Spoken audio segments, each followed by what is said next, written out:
आध्यात्मिक प्रवचन के नए वीडियोस देखने के लिए चैनल सब्सक्राइब करें, बेल आइकॉन दबाना ना भूलें। सत्संग जी, प्यार से कहिए धन निरंकार जी। सत्संगत, आज हम जिस विषय पर, जिस सब्जेक्ट पर बात करने जा रहे हैं, इस सब्जेक्ट का नाम दिया है ब्रह्म ज्ञान। ब्रह्म ज्ञान किसको कहते हैं? 4 प्रकार के ज्ञान होते हैं: श्रवण ज्ञान, मनन ज्ञान, ध्यान जनित ज्ञान और साक्षात्कार ज्ञान। श्रवण ज्ञान किसको कहते हैं? श्रवण ज्ञान का अर्थ यह होता है कि जिससे सुनकर हमें जिस चीज का बोध प्राप्त हो, ज्ञान प्राप्त हो, उसको हम कहते हैं श्रवण ज्ञान। मनन ज्ञान, मनन ज्ञान यानी हमारे मनों को मंथन करके जो निचोड़ा जाता है और उससे जो निचोड़ निकलता है, उससे जो तत्व निकलता है, उसको हम कहते हैं मनन ज्ञान। फिर आ जाइए ध्यान जनित ज्ञान। ध्यान जनित ज्ञान का अर्थ होता है जिसका हम साधना करते हैं, ध्यान लगा लेते हैं। ध्यान लगाने के बाद जो अर्जित करते हैं, अर्जित किया हुआ ज्ञान को हम ध्यान जनित ज्ञान कहते हैं। और एक होता है साक्षात्कार ज्ञान। साक्षात्कार का अर्थ यह होता है साक्षात इन नजरों से, इन आंखों से देखना। किसको देखना? जिस तरह हम किसी व्यक्ति को देखते हैं और उसको देखकर उससे वार्तालाप करते हैं, ठीक इसी प्रकार ईश्वर प्रभु परमात्मा पार ब्रह्म परमेश्वर सच्चिदानंद को देखना और उससे देखकर वार्तालाप करना, इसको हम कहते हैं साक्षात्कार ज्ञान। और वो साक्षात्कार कौन करवाता है? वह साक्षात्कार केवल और केवल सतगुरु ही करवा सकता है। जिस प्रकार अर्जुन को इस निराकार प्रभु परमात्मा का साक्षात्कार भगवान श्री कृष्ण ने करवाया था, जिस प्रकार सबरी को प्रभु राम ने इस निराकार प्रभु परमात्मा का साक्षात्कार करवाया था, जिस प्रकार मीरा को रोहिदास जी ने साक्षात्कार करवाया था, जिस प्रकार उंगली मार डाकू को, रत्नाकर डाकू को नारद जी ने साक्षात्कार करवाया था, जिस प्रकार भगवान कृष्ण को संदीपनी जी ने साक्षात्कार करवाया था, जिस तरह प्रभु राम को वशिष्ठ मुनि ने साक्षात्कार करवाया था। यह साक्षात्कार, ऐसे ही इस साक्षात्कार प्रभु परमात्मा का ज्ञान जो सदगुरु बाबा हरदेव सिंह जी महाराज ने दिया था, उसी ज्ञान को लेकर आज spiritual, social and charitable foundation उसको आगे से आगे की तरफ बढ़ा रहा है। इसमें एक से एक हमारे महात्मा कदम से कदम मिलाकर और उस सच्चाई के ज्ञान को हम इस मानव मात्र तक पहुंचाने का प्रयास कर रहे हैं कि आइए और उस परमात्मा का साक्षात्कार कर लीजिए।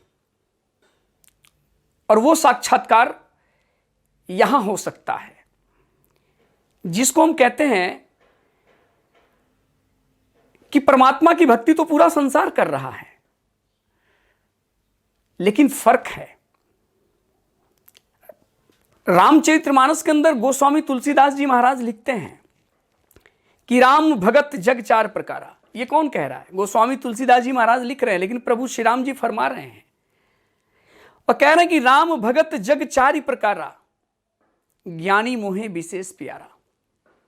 कि जो प्रभु राम के भगत इस संसार में 4 प्रकार के हैं। राम भगत जग 4 प्रकारा, ज्ञानी मोहे विशेष प्यारा। कह रहे हैं कि परमात्मा का भगत तो 4 प्रकार के हैं संसार में, लेकिन प्रभु कह रहे हैं कि जो ज्ञानी भगत है वो मुझे प्रिय है। अब ठीक इसी बात को आप श्रीमद् भगवत गीता को उठाएंगे तो श्रीमद् भगवत गीता में श्री कृष्ण जी फरमाते हैं कि चतुर्विधा भजन्ते माम जना सुकीर्तिनो अर्जुन, आर्थो जिज्ञासु श्रुतार्थी ज्ञानी च भरसर्व। हे अर्जुन, इस संसार में मेरे 4 प्रकार के भक्त हैं, एक आर्थ भक्त, एक यथार्थ भक्त, एक जिज्ञासु भक्त और एक ज्ञानी भक्त। अब आगे कह रहे हैं कि आर्थ भक्त यानी जो संसार में किसी कामना को लेकर भक्ति कर रहा है कि मुझे धन की प्राप्ति हो जाए, समाज में मेरा रुतबा हो जाए, मान सम्मान प्रतिष्ठा के लिए भक्ति कर रहा है, सिर्फ इसी कामना से भक्ति कर रहा है, कहते हैं ये आर्थ भक्त है। यथार्थ भक्त जो किसी भय के बस, किसी डर के बस कि अगर मैं ये न करूं, अगर मैं प्रभु परमात्मा की ये भक्ति न करूं तो मेरे साथ कोई अनहोनी घटना न घट जाए, मेरे परिवार के साथ कुछ अनहोनी न हो जाए, बस इस बात को लेकर वह भक्ति कर रहा है, यथार्थ भक्त। अब आते हैं जिज्ञासु भक्त। जिज्ञासु भक्त वह जिज्ञासा से प्रभु परमात्मा की भक्ति कर रहा है कि प्रभु कैसा है, आकाश में है कि पताल में है, गोरा है कि काला है, मोटा है कि पतला है, लंबा है कि छोटा है, रहता कहाँ है, बस ये जिज्ञासा को लेकर वह भक्ति कर रहा है, कहते हैं वो जिज्ञासु भक्त है। और एक ज्ञानी भक्त कह रहे हैं, ज्ञानी भक्त अर्थात वह कह रहे हैं एशाम ज्ञानी नित्युक्ता एक भक्ति वीर शिष्य तो प्रिय ही ज्ञानी नो अत्यर्थ मम सच मम प्रिया। यानी वह ज्ञानी भक्त जो मुझे ही जानकर मेरा अनुसरण करता है, ऐसे भक्तों के लिए है अर्जुन, न वो मुझसे अदृश्य होता है न मैं उससे अदृश्य होता हूं, दोनों आपस में वार्तालाप करते हैं। और इसी को कहते हैं जब पूर्ण परमात्मा की जानकारी, उसका साक्षात्कार जब हो जाता है, उसको कहते हैं ब्रह्म ज्ञान। यही ब्रह्म ज्ञान है। क्योंकि एक शायर ने कहा कि ये खुदा हमको ऐसी खुदाई न दे कि अपने सिवा कुछ दिखाई न दे, खतावार समझेगी दुनिया तुझे, अब इतनी भी ज्यादा सफाई न दे, हंसो आज इतना कि इस शोर में सदाएं ये दिल की सुनाई न दे, खुदा एक ऐसे एहसास का नाम है रहे सामने और दिखाई न दे।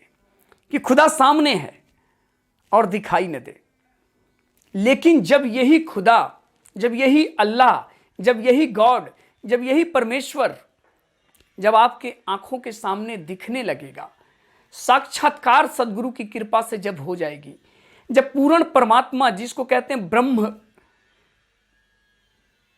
ये पार ब्रह्म परमात्मा आपको यत्र तत्र सर्वत्र जब दिखाई देने लगेगा, इसको कहते हैं ब्रह्म ज्ञान हो गया। ब्रह्म ज्ञान का साक्षात्कार हो गया, इसी को ब्रह्म ज्ञान कहते हैं। यानी ब्रह्म की जानकारी ये जब आपको मनुष्य को हो जाता है तो इसी को ब्रह्म ज्ञान कहते हैं। और ये ब्रह्म ज्ञान दुनिया में सिवाय सदगुरु के और कोई नहीं प्रदान कर सकता, सिवाय सदगुरु को और कोई नहीं दे सकता। क्योंकि समाज में 7 प्रकार के गुरु हैं, सूचक गुरु, वाचक गुरु, बोधक गुरु, निषद गुरु, विहित गुरु, कारक गुरु और परम गुरु। सूचक गुरु जो वेद और शास्त्रों की सूचना देता है, असूचक गुरु जो धर्म और अधर्म पर प्रवचन देता है, व्याख्यान करता है, वह वाचक गुरु जो कान में किसी मंत्र का बोध करवा दे, चाहे कोई भी मंत्र हो, गायत्री मंत्र, ओम नमः शिवाय वगैरह, चाहे जिसकी भी मंत्र का बोध करवा दे, बोधक गुरु जो आपको मोह मरण वशीकरण का मंत्र बताए, विहत गुरु जो आपको संसार के दुख और सुख से छुटकारा दिलाए, दुखों से छुटकारा दिलाए, व्याधियों से, रोगों से छुटकारा दिलाए, निषद गुरु जो सत्य और झूठ का ज्ञान करवाए, कारक गुरु लेकिन जो परम पिता परमात्मा की अप्रोक्ष अनुभूति और साक्षात करवा दे, वह परम गुरु होता है। और वह परम गुरु संसार में हर युग में एक ही बार अवतरित होता है और वो होता है सतगुरु। तो आओ साथ संगत, ये ब्रह्म का ज्ञान। कहते किसी शायर ने कहा कि निगाह डाले मर्ज हर ले उसे लुकमान कहते हैं, दौलतों से जो घर को भर दे उसे सुल्तान कहते हैं, सितमगर के लिए भी नूर तेरे मुख से दुआ निकले, अमीरी में फकीरी को ही ब्रह्म ज्ञान कहते हैं। ब्रह्म ज्ञान का अर्थ ही यही है कि संसार में रहकर हमें जिस तरह एक कमल जल में रह के जल से निर्लेप होता है, जल में रहता है लेकिन वह जल से निर्लेप होता है, ठीक इसी तरह एक संत, एक ब्रह्मज्ञानी होता है। वो रहता तो है संसार में लेकिन संसार से निर्लेप होता है। कमल जो होता है जल में रहता है, जल ऊपर आता है, कमल को छूना चाहता है, जल कमल को छूना चाहता, स्पर्श करना चाहता है, लेकिन कमल और ऊपर आ जाता है, जल को स्पर्श होने नहीं देता। ठीक इसी प्रकार संसार की सुख सुविधाएं जब ब्रह्मज्ञानियों को अपने वश में करना चाहती है, ब्रह्मज्ञानी इससे और ऊपर चला जाता है, क्योंकि वह ब्रह्मज्ञानी जो होता है वह ब्रह्म को जानने वाला, ब्रह्म को मानने वाला होता है। क्योंकि कबीरदास जी कहते हैं, जो तिरिया पीहर बसे ध्यान रहे पिय माही, तैसे ही भगत जगत में हरि को भूलत नाही। जिस तरह किसी पत्नी का पति प्रदेश रहता है, पत्नी सारा घर का काम करती है लेकिन ध्यान पति के ऊपर होता है, ठीक इसी प्रकार एक भगत होता है, एक संत प्रवृत्ति का इंसान होता है, एक सज्जन प्रवृत्ति का इंसान होता है। वह इस संसार में अपने सारे कर्म को करता है। देखने वाले भी लोग कहते हैं कि ये तो बिल्कुल हूबहू उस आदमी के जैसा ही सारा कर्म कर रहा है, लेकिन उसकी एक भीतर की अवस्था होती है जो पूर्ण रूप से परमात्मा से अटैच रहती है, जुड़ी रहती है।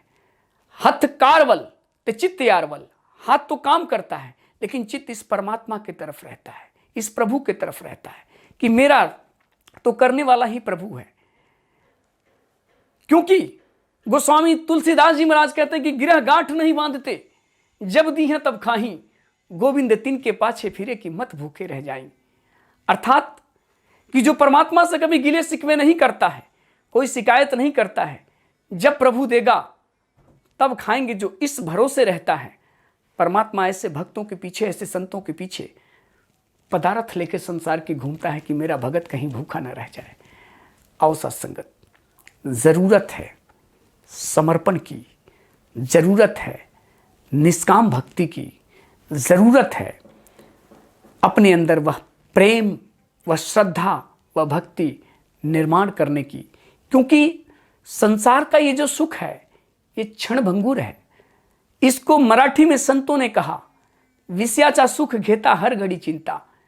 ये विषयों का सुख है, इसमें इंसान को हर घड़ी चिंता रहती है और संसार से कोई तृप्त नहीं हुआ है। अगर आपको वास्तविक में तृप्त होना है तो ईश्वर प्रभु परमात्मा के चरणों में आना पड़ेगा। जे सुख को चाही सदा ता शरण राम की ले।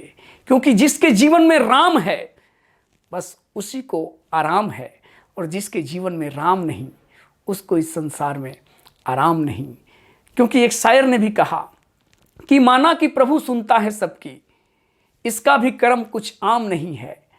आकाश भी धरती की तरह घूम रहा है और किसी चीज को दुनिया में आराम नहीं है। किसी चीज को आराम नहीं है दुनिया में। सब लोग भाग रहे हैं, थके हुए हैं, लेकिन साथ संगत मैं यहां से दावा करता हूं और ये आपको छाती ठोक कर ये बात को बताता हूं कि किसी शायर ने कहा कि दुनिया के कोने कोने में जो तेरा नाम करते हैं, समझ कर काम को अपना जो तेरा काम करते हैं, जो सौंप देते हैं तुझे अपने आप को साकी, तू उनके काम करता है और वो आराम करते हैं। बस आप प्रभु के हवाले हो जाइए। आप जब प्रभु के हवाले हो जाएंगे तो ये आपके काम करेगा, सारी देखभाल ये करेगा। क्योंकि साथ संगत प्रभु राम जी यही बात नारद मुनि को कहते हैं कि नारद सुन मुनि तोहे कहूं सहरोसा, भजही जे मोह तज सकल भरोसा, करऊं सदा तिनके रखवारी, जिम राखे बालक महतारी। प्रभु राम कह रहे हैं कि हे नारद मुनि सुनो, जो मेरे भरोसे हो जाता है, जो मेरा ही स्मरण करता है, जो मेरा ही भजन करता है और जो मेरे नाम के सिवा और दूसरा कोई नाम नहीं जपता, जो मेरे सहारे हो जाता है, यकीन जानो मैं उसकी इस तरह से रक्षा करता हूँ जिस तरह एक माँ अपने बालक की रक्षा करती है, मैं उसी तरह अपने भक्तों की रक्षा करता हूँ। तो आओ साथ संगत, इस ज्ञान को लेकर हम अपने जीवन को सफल करें और ये जो हमें नर्तन मिला है इस नर्तन का भी हम कल्याण करें। साथ संगत जी प्यार से कहिए, धन्य निरंकार। आध्यात्मिक प्रवचन के नए वीडियोस देखने के लिए चैनल सब्सक्राइब करें, बेल आइकॉन दबाना ना भूलें।